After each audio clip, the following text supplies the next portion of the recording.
Hello दोस्तों, स्वागत है आपके अपने चैनल टेक्निकल बिहार में। तो दोस्तों, इस वीडियो में हम बात करने जा रहे हैं बिहार अनौपचारिक शिक्षा अनुदेशकों से जुड़ी कुछ लेटेस्ट अपडेट के बारे में। जी हाँ दोस्तों, जैसे कि आपको पता है कि अभी हाल ही में बिहार अनौपचारिक अनुदेशकों के कोर्ट में कुछ डिसीजन जो आया था, इसमें क्या अपडेट आया है और आखिर बिहार सरकार अनुदेशकों से क्या चाहती है। क्या वो अनुदेशकों को नौकरी देना चाहती है या फिर उन्हें ऐसे ही कोर्ट का चक्कर लगाना पड़ेगा। जैसे कि आपको पता है कि बिहार सरकार ने अभी हाल ही में कुछ नोटिस अपने मास एजुकेशन की साइट पे अपडेट किए हैं, जिसमें 26/2/2016 की जो पाबंदी लगाई है वो क्यों लगाई है, क्योंकि आपको पता है कि जो फर्स्ट टाइम जिन अनुदेशकों की नौकरी अभी हो गई है वो 26/2/2016 से कोर्ट में गए थे, 16 से पहले कोर्ट में गए थे, उन्हीं की ज्वाइनिंग हुई है। और जो लास्ट में गए थे उन्हीं पर ये पाबंदी लगाई गई है कि आपका केस जो है 2016 से पहले रजिस्टर होना चाहिए और 3 साल का एक्सपीरियंस होगा, तभी आपको नौकरी दी जाएगी। अगर जिन अनुदेशकों के पास 3 साल का एक्सपीरियंस नहीं है और तो उनको क्या करना होगा, ये सारा डिटेल हम इस वीडियो में बात करेंगे। जैसे आप ये देख सकते हैं, ये केस नंबर है 6436/2020 और इसका जो डिसीजन था 17 दिसंबर 2021 को हाई कोर्ट द्वारा इसका डिसीजन दिया गया था। यहाँ पे आप देख सकते हैं, यहाँ पे इसे डिसीजन दिए हुए 3 से 4 महीने हो चुके हैं और यहाँ पे जो कोर्ट ने डिसीजन दिया था उसको भी यहाँ पे थोड़ा सा हम पढ़ के यहाँ पे आपको बता देते हैं। जैसे इस पीडीएफ को आप यहाँ से खोलिएगा, तो यहाँ पे पीडीएफ को खोलिएगा तो यहाँ पे इस पीडीएफ में जितने पेटिशनर थे उन सब का नाम रहेगा और यहाँ पे कोर्ट द्वारा क्या ऑर्डर, इनका क्या डिसीजन दिया गया है, यहाँ पे नीचे में ये लिखा हुआ रहेगा। यहाँ पे आप पढ़ सकते हैं। अगर आप चाहे तो इसे हिंदी में भी कन्वर्ट करके पढ़ सकते हैं। तो चलिए, इसे आपको अच्छे से समझ में आए, इसे हम हिंदी में ही कन्वर्ट कर देते हैं और इसको आपको इसका बता देते हैं कि इसमें क्या बताया गया था। ये जो 21 जनवरी का ये जो ऑर्डर आया था, इसमें दिसंबर को इसमें क्या ऑर्डर दिया गया था। जैसे हम यहाँ पे ट्रांसलेट करेंगे तो यहाँ पे ट्रांसलेट करने के बाद यहाँ पे नीचे में हिंदी में शो हो जाएगा। तो यहाँ पे साफ साफ लिखा हुआ है, थोड़ा यहाँ पे अधूरा ही ट्रांसलेट होता है, इसलिए आप समझ लीजिएगा। यहाँ पे लिखा हुआ है कि याचिकाकर्ताओं की शिकायत यह है कि उन्हें कहा गया था कि योजना के तहत लगभग 3 वर्ष, आप याद रखिएगा, जिनके पास 3 वर्ष का एक्सपीरियंस नहीं है वो फालतू में अपना पैसा बर्बाद बिल्कुल ना करें, तक प्रशिक्षण के रूप में कार्य किया। शिक्षा विभाग भारत सरकार, उनकी शिकायत यह है कि उनसे ये कहा, वो इस बात के हकदार है कि उनसे ये कहा गया था कि वो कौन से पद, यहाँ पे बताया गया है कि ग्रुप सी या ग्रुप डी पद के लिए उन्हें भरोसा दिया गया था कि उन्हें चयनित किया जाएगा।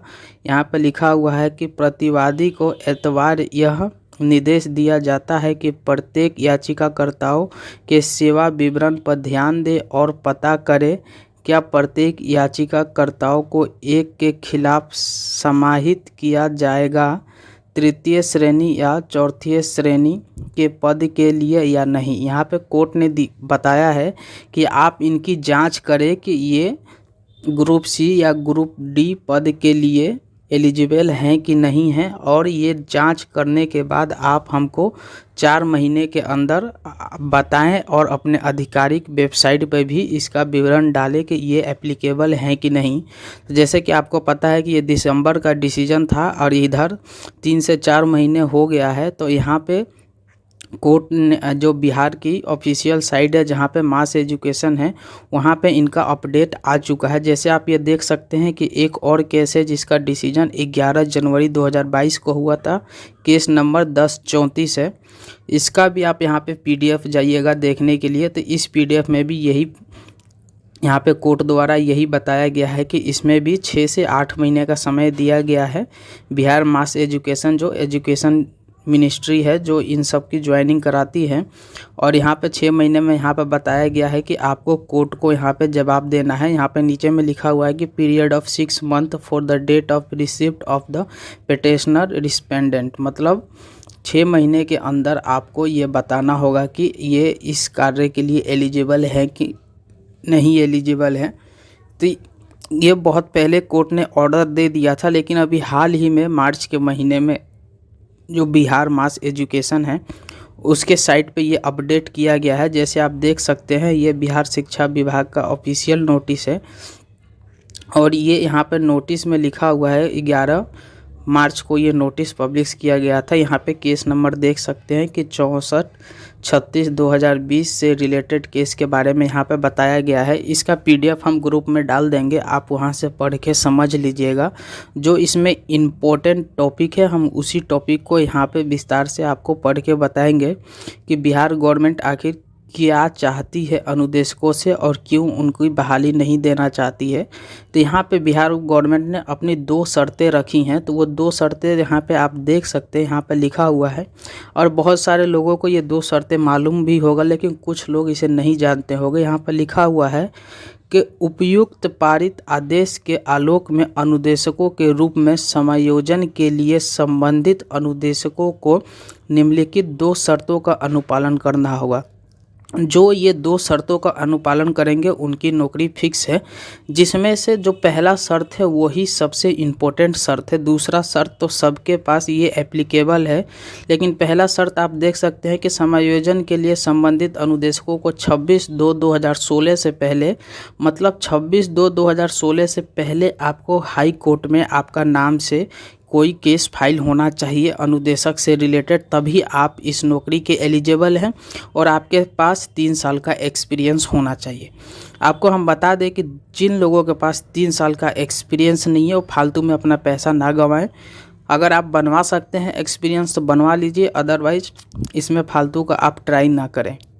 क्योंकि अभी आप देख रहे हैं कि जिनके पास 3 साल का एक्सपीरियंस है और सिर्फ वो 26/2/2016 के बाद गए हैं, तो उनको अभी ये तकरीबन 6 से 7 साल से अभी यही लोग लड़ रहे हैं। तो अभी आपको आगे और लड़ना पड़ेगा। आपको सबसे बेटर सजेशन आपको ये है कि आप शांति से बैठे रहिए। अगर आपका उम्र बचा हुआ है तो आप शांति से बैठे रहिए। अगर आपके पास 3 साल का एक्सपीरियंस नहीं है तो अगर इनका जो 26/2/2016 के बाद जितने अनुदेशक गए हैं और जिनके पास 3 साल का एक्सपीरियंस है, अगर इनका नियोजन हो जाता है, इनकी ज्वाइनिंग हो जाती है, उसके बाद आप दोबारा जाइए कोर्ट में, आप अपना पिटीशन फाइल करिए। अगर आप उन लोगों के साथ है जिनका 3 साल का एक्सपीरियंस है, उन्हीं के साथ आप भी पैसा कंट्रीब्यूशन करिएगा, लेकिन आपका नौकरी नहीं होगा और उनका हो जाएगा, तो ये आपके लिए भी अच्छा नहीं होगा। तो आपसे निवेदन है कि अभी अगर आप एक्सपीरियंस बनवाना चाहते हैं तो अपना बनवा सकते हैं। अगर आप 3 साल एक्सपीरियंस किए हैं तो ऐसे फ्रॉड में कहीं भी नहीं बनता है। अगर आप किए होंगे तो अपना एक्सपीरियंस बनवा लीजिएगा। तो चलिए दोस्तों, ये छोटा सा अपडेट हम बताना चाह रहे थे कि बस बिहार गवर्नमेंट यही चाह रही है कि जिनका 26/2/2016 के बाद पिटीशन फाइल हुआ है उनकी ज्वाइनिंग नहीं देगी।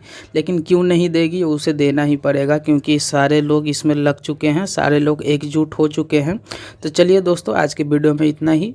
अनौपचारिक से लेटेस्ट अपडेट जानने के लिए आप हमारे व्हाट्सएप ग्रुप और टेलीग्राम ग्रुप दोनों पर जुड़ सकते हैं। अभी हमारे साथ 500 मेंबर, 500 प्लस अनुदेशक हमसे जुड़े हुए हैं। आपको बेटर डिसीजन और बेटर नोटिस जानने के लिए आप हमारा टेलीग्राम ग्रुप से ही जुड़िएगा, क्योंकि व्हाट्सएप ग्रुप पे कोई यहाँ पर नोटिफिकेशन नहीं जल्दी डाला जाता है। व्हाट्सएप ग्रुप पे सिर्फ नोटिफिकेशन ही डाला जाता है, लेकिन टेलीग्राम ग्रुप पे आप अपने बात शेयर भी कर सकते हैं एक दूसरों से। तो इसीलिए आप हमारे टेलीग्राम ग्रुप को ही ज्वाइन करिएगा। तो चलिए दोस्तों, आज के वीडियो में इतना ही। उम्मीद करता हूँ वीडियो आपको अच्छा लगा। वीडियो अच्छा लगे चैनल को सब्सक्राइब करें, वीडियो को लाइक करें। जय हिंद।